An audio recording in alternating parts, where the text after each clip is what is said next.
పేరిట అధిక ధర చెల్లించే బాధ్యత లేని ఆ వ్యక్తులకి చేసిన కొనుగోళ్ల కారణంగా డిస్కమ్స్కి 12,250 కోట్ల నష్టం వాటిల్లింది.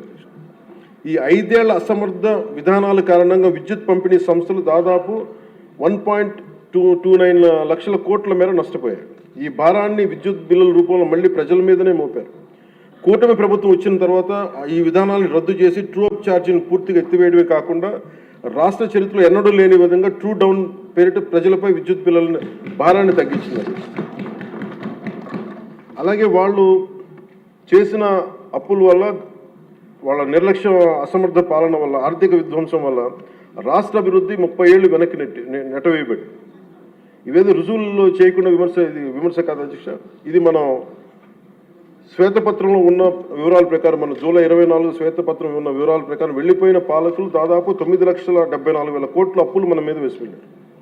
అందులో వివిధ శాఖల పరిధిలో పనులు చేయించుకుని కాంట్రాక్టర్స్కి, వెండర్స్కి వాళ్ళు చెల్లించకుండా వదిలి వెళ్ళిన అప్పులే 1,35,000 కోట్ల రూపాయలు ఉన్నాయి. అందులో కూటమి ప్రభుత్వం ఏర్పడిన తర్వాత 25,000 కోట్ల రూపాయలు ముఖ్యమంత్రి గారి నాయకత్వంలో అప్పులు తిరిగి చెల్లించగలిగాం అధ్యక్ష. నీటిపారుదల, రోడ్లు, భవనాలు, పరిశ్రమల శాఖల వారీగా ప్రాజెక్టుల కోసం మరో 37,000 కోట్లు విడుదల చేయడం జరిగింది. కూటమి ప్రభుత్వం ఏర్పడిన తర్వాత వాళ్ళు మిగిల్చిన అప్పులను క్లియర్ చేస్తూ అదనంగా సెంట్రల్లీ స్పాన్సర్డ్ స్కీమ్స్కి 25-26 ఆర్థిక సంవత్సరం 18,700 కోట్లని విడుదల చేయడం జరిగింది. కేంద్ర ప్రభుత్వం నుంచి వచ్చిన 10,500 కోట్ల నిధుల్ని వినియోగించడంలో గత ప్రభుత్వం చాలా ఘోరంగా విఫలమైంది. అందులో 1,800 కోట్లు PMAY అర్బన్ రెజ్యువనేషన్ మిషన్, ప్రధానమంత్రి Ayushman Bharat, pre matric scholarship for OBC, EBC, denotified తెగలు, PMSSV కింద రావాల్సిన పోస్ట్ మెట్రిక్ స్కాలర్షిప్లు చెల్లించకపోవడంతో వెనక్కి వెళ్ళిపోయి, తద్వారా పట్టణాల్లో అభివృద్ధి నిలిచిపోయింది. రాష్ట్ర విద్యార్థులు, యువత నష్టపోయింది. సెంట్రల్లీ స్పాన్సర్డ్ స్కీమ్స్కి రాష్ట్ర మ్యాచింగ్ గత ప్రభుత్వం ఇవ్వకపోవడం వల్ల 8,700 కోట్ల రూపాయలు నిరుపయోగం అయిపోయాయి. తద్వారా కేంద్ర ప్రాయోజిత పథకాల అమలు ఆగిపోయింది. ఇట్లా గత ప్రభుత్వం పూర్తి చేయకుండా వదిలేసి వెళ్ళిన పులివెందులు కానీ, డోన్, ఉద్దానం ప్రాజెక్టులకి తిరిగి మన ప్రభుత్వం వచ్చి 400 కోట్ల రూపాయలు కేటాయించి మళ్ళీ విలేజ్ స్కీమ్ ప్రాజెక్టులను ఈ వేసవిలోని ప్రజలకి అందుబాటులో తీసుకురాబోతుంది. మరో 7,910 కోట్ల రూపాయలతో 5 జిల్లాల పరిధిలో మెగా వాటర్ గ్రిడ్ ప్రాజెక్ట్స్ని ప్రారంభించాం. 2027 చివరి నాటికి మొత్తం ప్రాజెక్టులు పూర్తి చేయబోతున్నాం అధ్యక్ష. కూటమి ప్రభుత్వంలో అధికారంలోకి వచ్చిన తర్వాత జల్ జీవన్ మిషన్కి చాలా బలమైన పునరుత్తేజం తెచ్చాం. అలాగే విద్యాశాఖలో కూడా సహచర మంత్రి వైద్యుడు సోదరుడు నారా లోకేష్ గారి నాయకత్వంలో కూడా చాలా రెవల్యూషన్ చేంజెస్ వచ్చినాయి. తల్లికి వందనం, మెగా పేరెంట్స్ టీచర్ మీటింగ్ వంటి ఈ వినూత్న కార్యక్రమాలను అమలు చేయడం, మెగా DSC ద్వారా 16,000 మందికి ఉపాధ్యాయ నియామకాలు చేపట్టడం, ఇవన్నీ వారికి మనస్ఫూర్తిగా అభినందనలు తెలియజేస్తాను.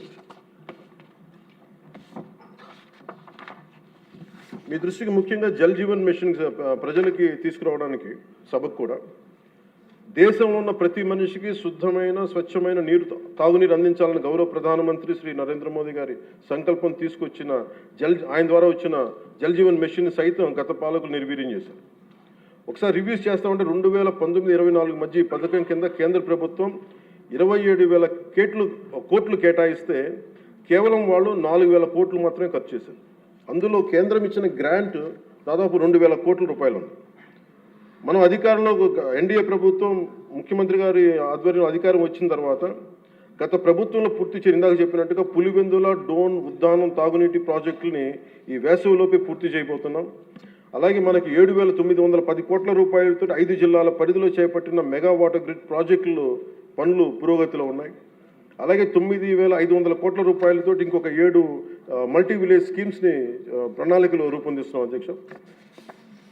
దాదాపు మనకున్నాయి 48,369 హ్యాబిటేషన్స్.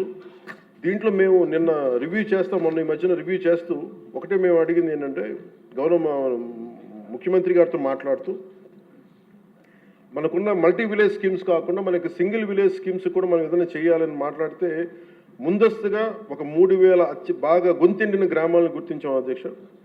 వాటికి మేము ఉన్న దాంట్లో వాటర్ షెడ్ మేనేజ్మెంట్ కానీ, లేదంటే ఉన్న pipe lines, internal pipe lines కానీ ఇవన్నీ చేయడానికి ప్రణాళికలు సిద్ధం చేస్తున్నాం. ఈ ప్రభుత్వం కోరిక ఒకటే, ఎన్డీఏ ప్రభుత్వం కోరిక ఒకటే, స్వచ్ఛమైన శుద్ధమైన నీరు అందించాలి. దీనికి మేము ఈ సభ సమక్షంలో మాటిస్తున్నాం అధ్యక్ష. ప్రతి గ్రామానికి దీనికి నీళ్లు అందిస్తాం. దీనికి ఇది ఈ 48,369 ఈ గ్రామాల్లో ముందస్తుగా ఈ 15 ఈ మల్టీ విలేజ్ స్కీమ్స్ కాకుండా ఇంకొక 3,000 గ్రామాలకి నీరు అందించాలని చెప్పి ఒక బలమైన సంకల్పంతో ముందుకెళ్తా ఉన్నాం.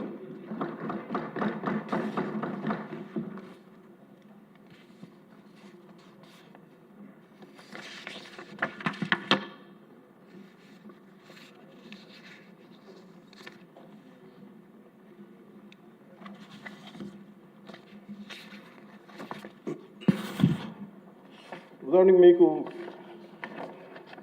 నరేగా కంపారిజన్ మీకు చెప్తాను అధ్యక్ష. మన ప్రభుత్వానికి వాళ్ళ ప్రభుత్వానికి తేడా. నరేగా పథకం కింద 2019-24లో వాళ్ళు ఖర్చు పెట్టింది ఈ సీసీ రోడ్లు కానీ బీటీ రోడ్లు కానీ మీకు తెలియజేస్తాను. ముందు సీసీ రోడ్లకి వాళ్ళు 610 కోట్లు ఖర్చు పెట్టి ఈ సీసీ రోడ్లకి బీటీ రోడ్లకి 5 సంవత్సరాల్లో వాళ్ళు 610 కోట్ల రూపాయలు ఖర్చు పెడితే ఎన్డీఏ ప్రభుత్వం వచ్చిన తర్వాత ఖర్చు పెట్టింది 3,853 కోట్ల అధ్యక్ష. అలాగే సీసీ రోడ్లు వాళ్ళు 854 కిలోమీటర్లు వాళ్ళు 5 సంవత్సరాలు